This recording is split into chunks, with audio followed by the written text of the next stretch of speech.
This video is my reply to the people who are convinced that aim training doesn't work simply because they are using them incorrectly or are going in with the wrong mindset. 9 times out of 10, you are just training the wrong thing, or you're going in with a warped mindset regarding what aim trainers are actually helping you to do. If you're watching this video, I hope you haven't fully made up your mind about aim trainers yet, and I hope that some of the info that I provide here can better enable you to leverage these amazing tools that we have at our disposal to be a stronger aimer and FPS player. So let's jump right into it.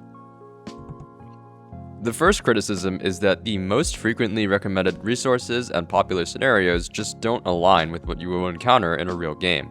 And this first point, I actually agree with you quite a bit. Too many scenarios have designs that move in the direction of just training a category or fitting yourself to a certain aim-specific skill set rather than training for a specific game situation.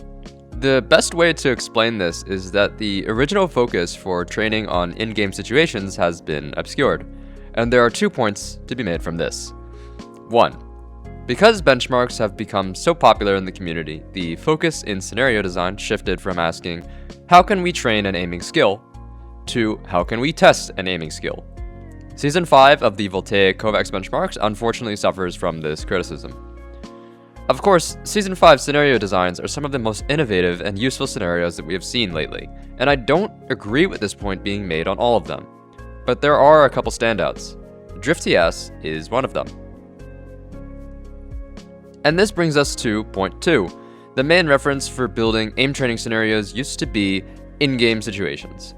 This reference was replaced recently by the concept of aiming categories, or simply other Kovacs scenarios. DriftTS aligns with this shift. It feels challenging and definitely is innovative, but it doesn't appear to have been built with a realistic in-game translation in mind. Specifically, the way DriftTS plays seems like it is helping you to get better at evasive switching the category, but not really helping you get better at the core aspects of aiming that evasive is meant to train: flick landings and micro transitions. Playing DriftTS optimally typically involves avoiding fast flicks because these bots strafe more reactively than more control-oriented profiles, so when you try to flick onto them, your landing often becomes staggered, since the target likely changed directions by the end of the flick. This tendency does not really improve your aim in switching heavy games like COD or Battlefield.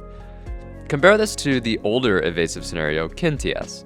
The difference in rewarded aiming qualities between the two scenarios is night and day.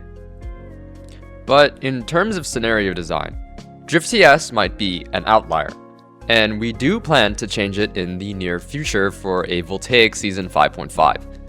But that doesn't explain why you're not improving through the aim trainer if you play other scenarios. That's the key idea though.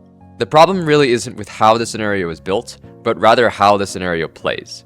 Even if you go and play KinTS with the right fast flick acquisition approach, you might still be training the incorrect way for your goals.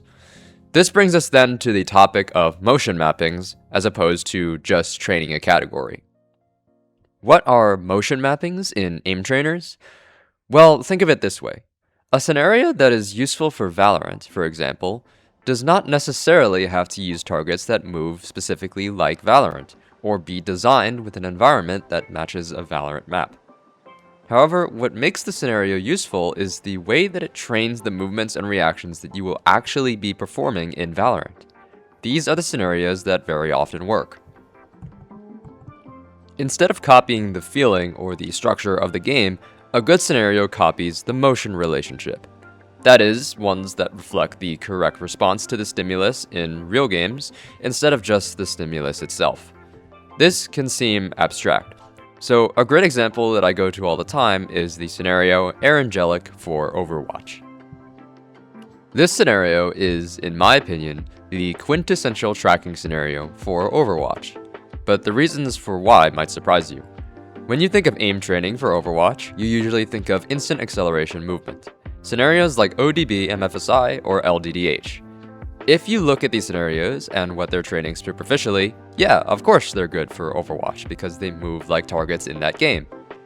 Why wouldn't you train on something that has the exact movement patterns of pure reactivity? Well, the problem shows up very quickly.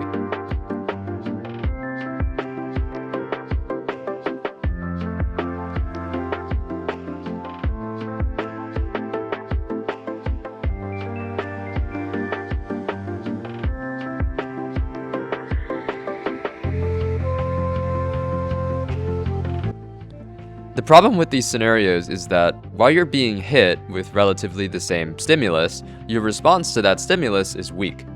But because you aren't going and finding a different scenario that fixes that flawed response specifically, you just continue playing the same Instant Excel scenario because it's supposed to make your aim better in Overwatch.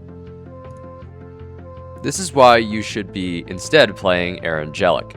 When you first load into the scenario, nothing about it screams Overwatch training.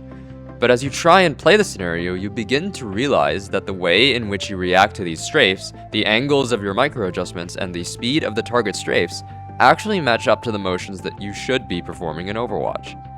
That is why, when you're a beginner aim trainer, you shouldn't be starting off with scenarios that provide a direct stimulus mapping, like Overwatch tag scenarios with Instant Excel, but you should be starting with easier variants that train the basics of the movements themselves. And this is where a ton of the confusion is, because if you look up some Overwatch playlists on the Kovacs website from popular creators, you find these really one-to-one movement scenarios that I honestly never train for Overwatch. Don't get me wrong, these scenarios are great for when you eventually learn how to aim properly, but playing them will not iron out fundamentally bad habits. This is why the most legendary Soldier 76 player in Overwatch, Cestroid, played the scenario so much. And this is also where the Viscos benchmark comes in. First off, these categories are not the classic aiming benchmark categories. These scenarios train a certain aspect of your raw aim as opposed to just training the aim type. It's about the intention, the output, what the scenario does, not what it is.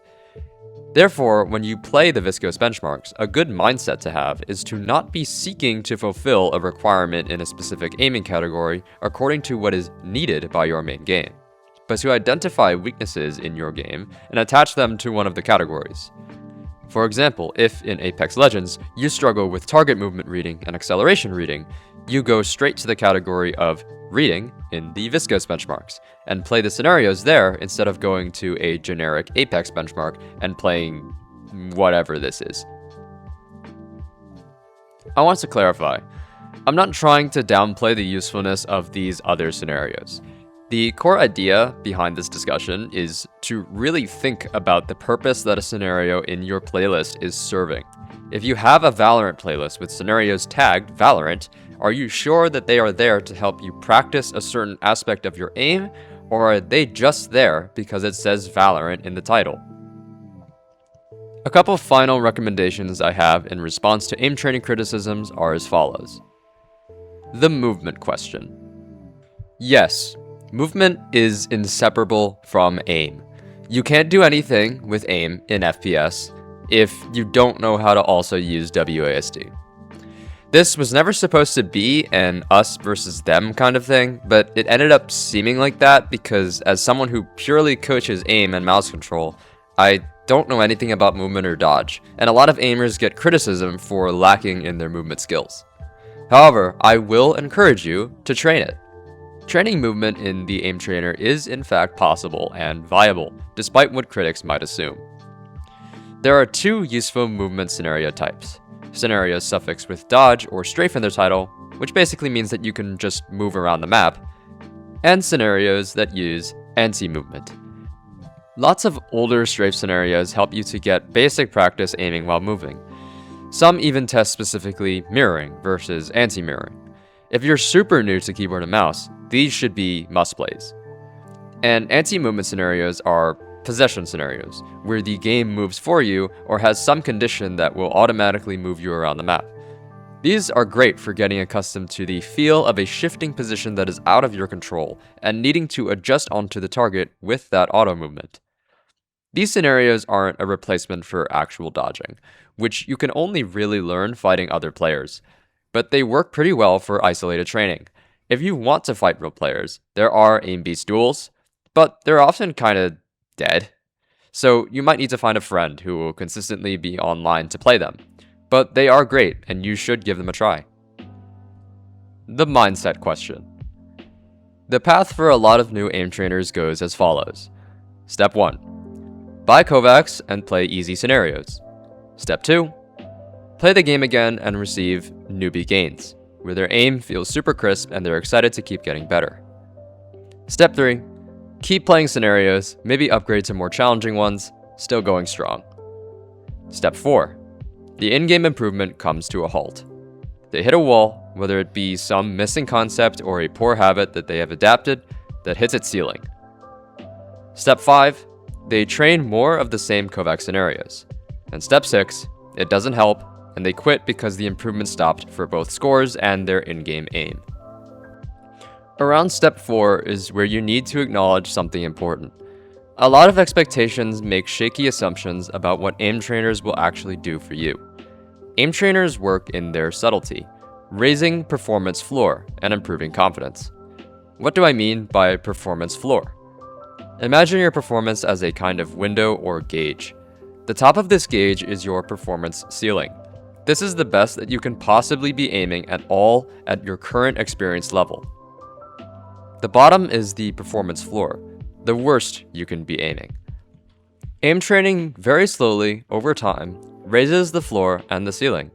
And my point is, you cannot immediately feel this. So that new aim trainer at step 4 of the cycle, they don't realize that this window of theirs has actually been raised, and they've hit some kind of wall of understanding. But they just quit because they can't actually grasp the tiny differences in their performance. Why did they feel that initial boost to their aim? Well, maybe it's the first time they've ever really practiced their aim properly. First time ever really warming up. That will move the window pretty substantially. Or maybe it's a placebo moment. But 95% of the time, I guarantee you, if you think aim training doesn't work, it's for one of the reasons that I've discussed here. Poor scenario choice or poorly defined goals for your scenario selection, or an unrealistic expectation of what aim trainers do for you. If you've reached the end of this video and you're a new aim trainer, first of all, welcome.